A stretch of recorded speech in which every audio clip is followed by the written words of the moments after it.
नमस्ते अनि नमस्कार। अघिल्लो बुहारी एपिसोडमा के भयो अनि अब आउने एपिसोडमा के हुन्छ?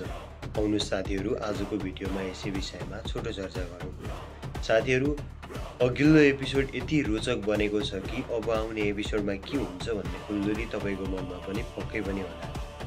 हो साथीहरू, अब आउने एपिसोड झनै रोचक हुँदैछ, किनकि यति बेला चाहिँ राम अब त्यो गाउँको नेता हुने भएका छन्, जसले आफ्नो बहिनीलाई न्याय दिनकै लागि भए पनि राजनीतिमा प्रवेश गर्दिन भनेको मान्छे पनि राजनीतिमा आउने भएका छन् र त्यो बिरजङको पुरै साम्राज्य ध्वस्त बनाउने भएका छन्। तपाईँहरू को अब राम राजनीतिमा आएर त्यो बिरजङको साम्राज्य ध्वस्त पार्दै रामले आफ्नो बहिनीको न्याय दिनुपर्छ र त्यो पापीलाई हराउनुपर्छ भन्ने पक्षमा हुनुहुन्छ? कृपया कमेन्ट गर्न सक्नुहुनेछ है त।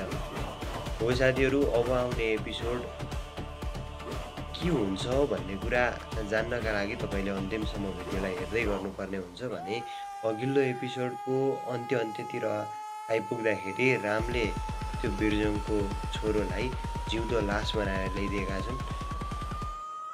जुन बिरजङको छोरो अब केही दिनपछि पार्टीको टिकट लिनेवाला थियो, त्यसको अहिले हालत यति खराब छ कि त्यो उठेर हिँड्न त के पुरै जिउँदो लास छ। त्यो उठ्न पनि सक्दैन र हलचल गर्न समेत सक्दैन।